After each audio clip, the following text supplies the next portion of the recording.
everyone, welcome back to WithTonieTV. I haven't uploaded here in about 2 weeks and I've really missed you guys, but I've been in and out of not really a funk, but just not disciplined and just working because I do hair outside of here, so that's kind of been taking up my energy also. So welcome back, and if you're new here like most of you are, thank you for joining me. Make sure you like, comment, and subscribe. I created this channel really to just hang out with people and connect with people who are like me and maybe people who aren't so like me, because I just wanted a platform where we could be friendly. Alright, so today's video is actually going to be my Air Force story. So some people know, some people don't know. I've gotten more comfortable with talking about it as the years have went on. And so now I finally decided that I'm going to share the whole story so that nobody ever asks me again.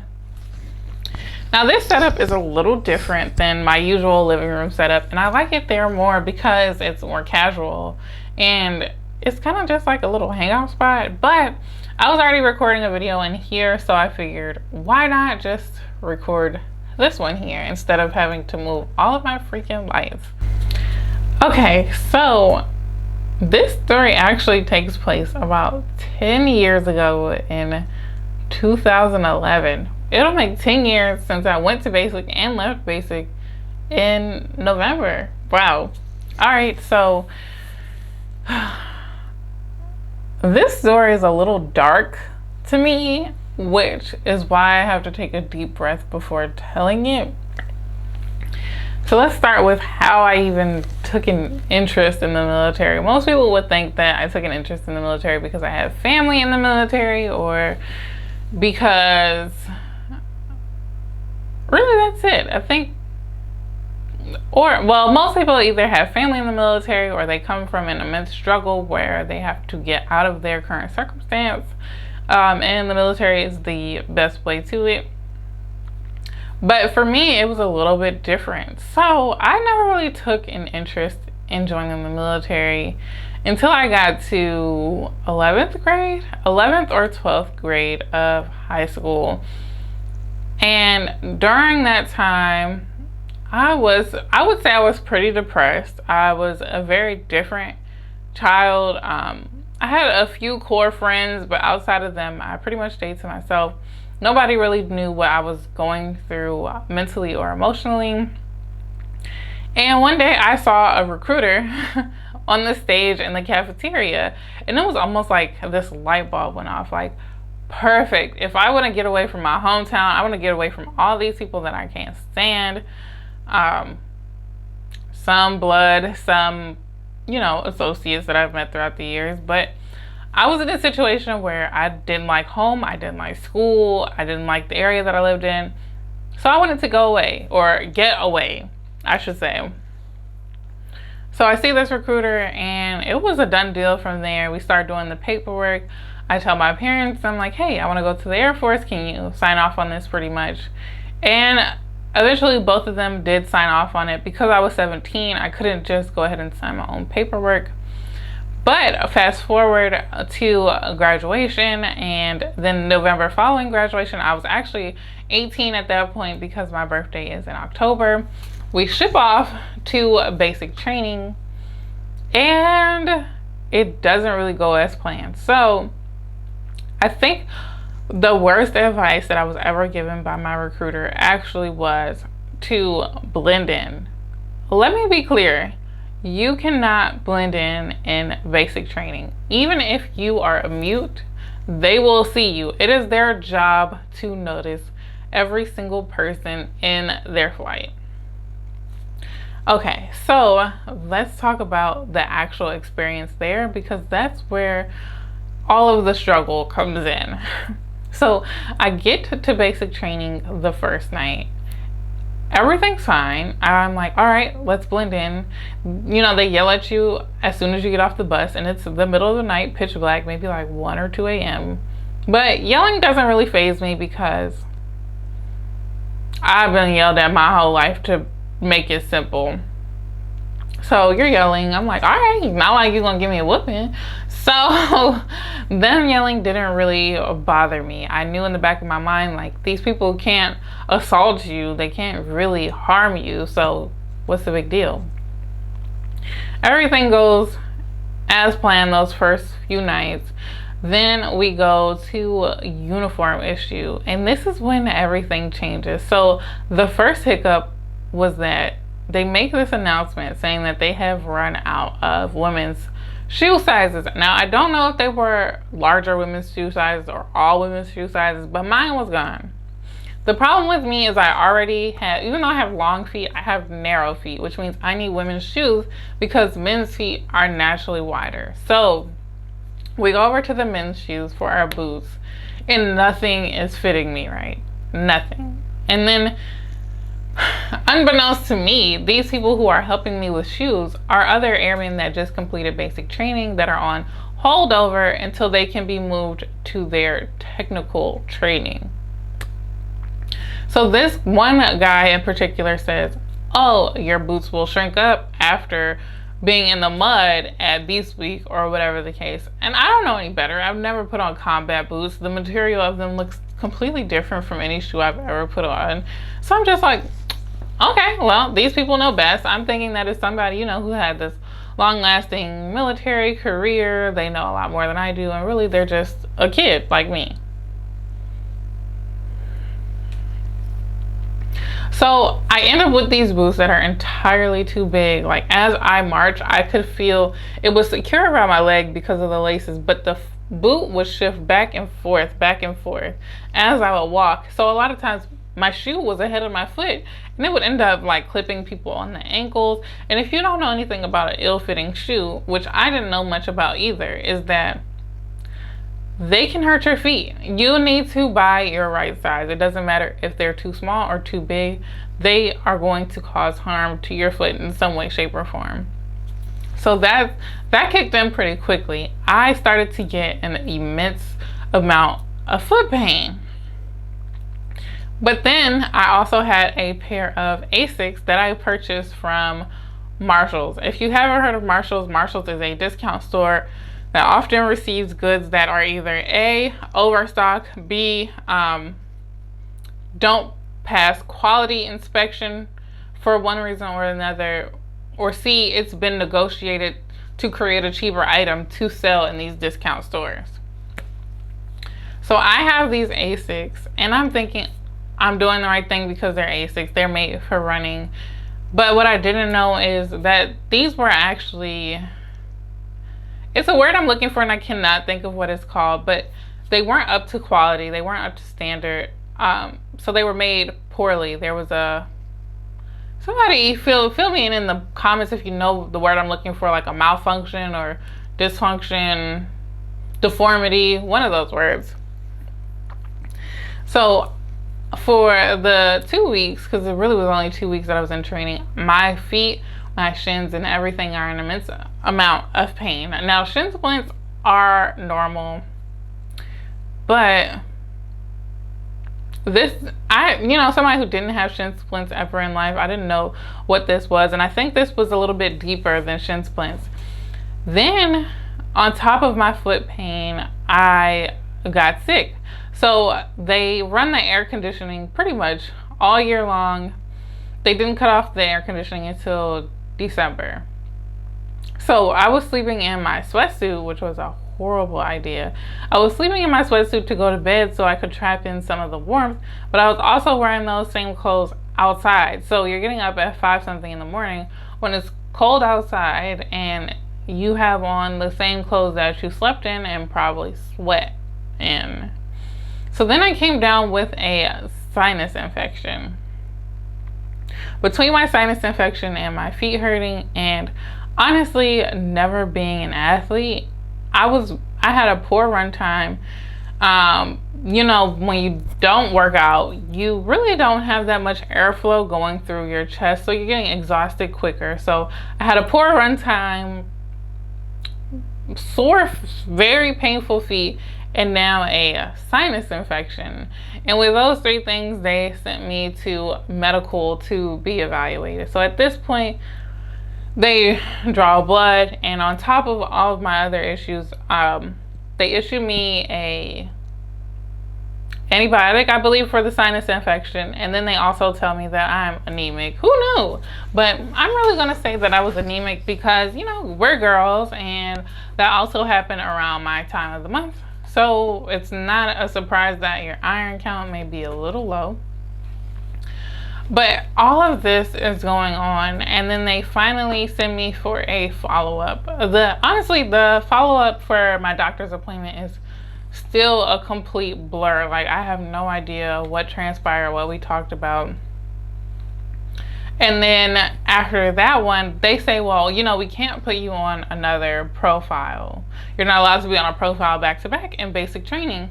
And I'm sitting here and I'm confused. I'm like, why are these people giving me a hard way to go when all these other people are getting inhalers and sent back to training? Like, how is it that one of my issues is breathing or chest tightness, and y'all giving all these other people inhalers when I also disclosed that I had allergies before? Like, give me an inhaler.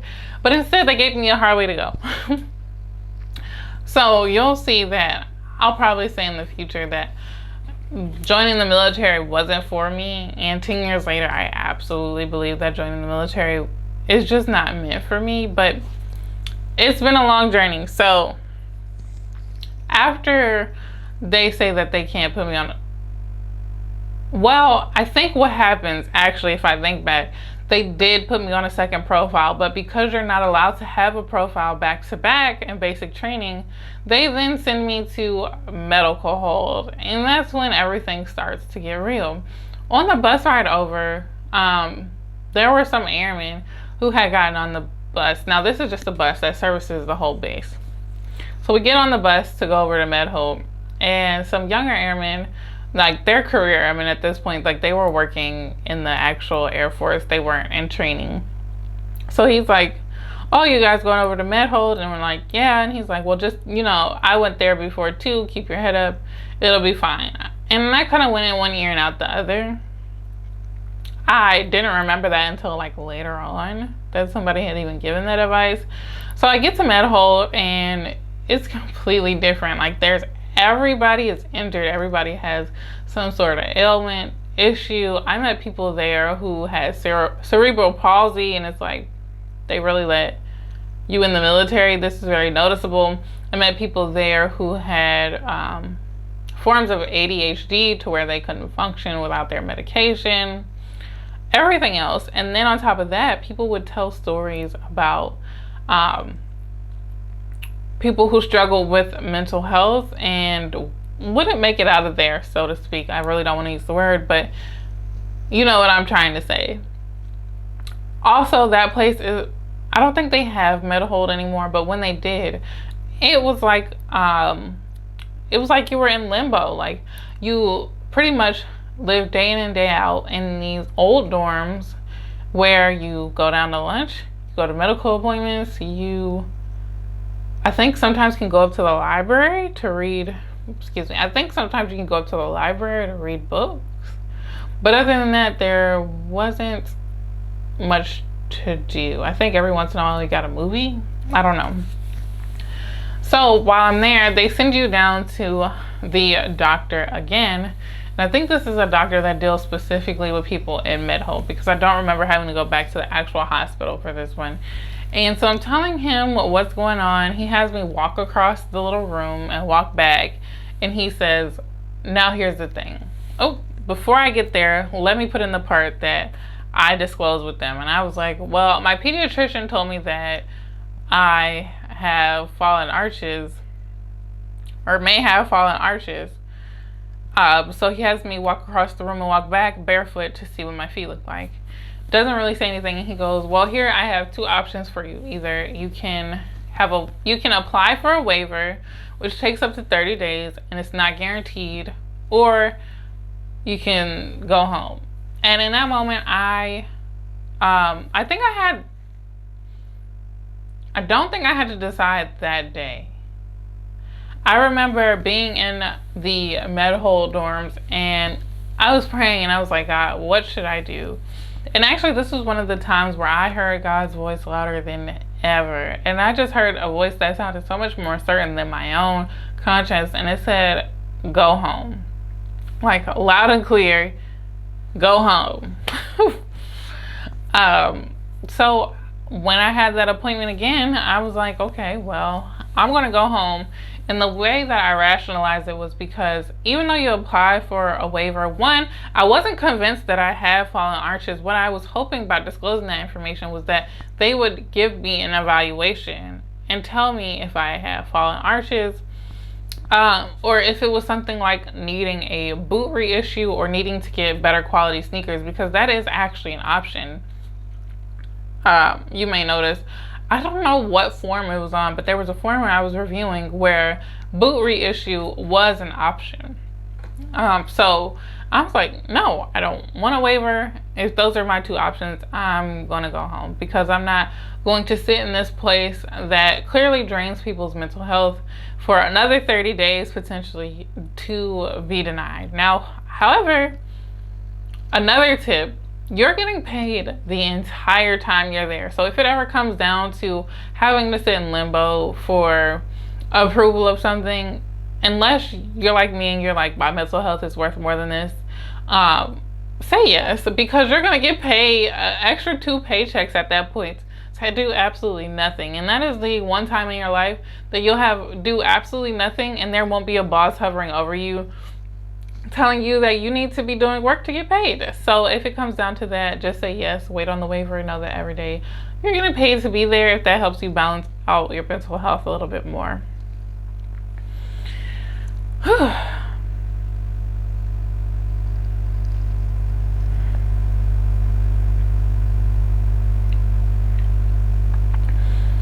So now that we've gotten the big parts covered, let's go back and talk about some of the most memorable days that I did have in basic that made a difference. So of course I was in an all-female flight. I don't know if it's different now, if they have co-ed, not sure, but my MTI was a male. So this was the first time I had encountered someone in a very distinct leadership position where they were taught to observe. Of course, you have your teachers, but the teachers have a different skill set you'll learn than MTIs and drill sergeants do. So this man was watching me the entire time, not in a sexual way, but in a very it's my job to learn all of you inside and out, and that's what I'm going to do. So there was one time where we were doing taller tap for formation, and if you know anything about it, taller tap is like the person in front of you, you want to tap their shoulder if you're taller than them, and then you rotate and you tap them again if they're taller, so on and so forth. So there's this girl in front of me, and I tap her shoulder. She doesn't move. And he's watching us. So I tap her again. Doesn't move.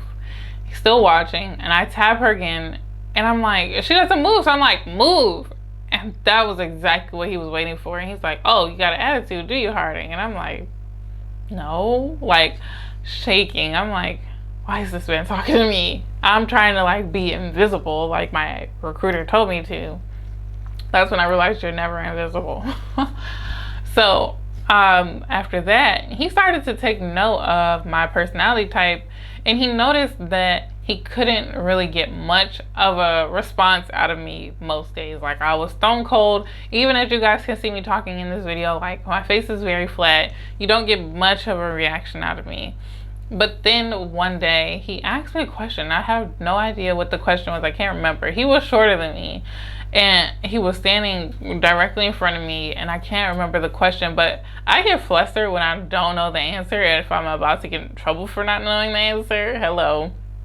Nobody wants to do push-ups because they're wrong. So he asked me something, and I don't know it, and I'm just standing there staring at him, and he keeps asking me, and I'm like, like kind of looking around, and he's like, next time, answer my question without all of this, rolling his eyes and stuff, and like, I reflected, I'm like, wow, I look that stupid when I'm trying to like think of an answer. And then later down the line, there comes a time when I have a CQ duty. I think it's called CQ duty. And I knew that was the one detail I never wanted because I couldn't memorize the lines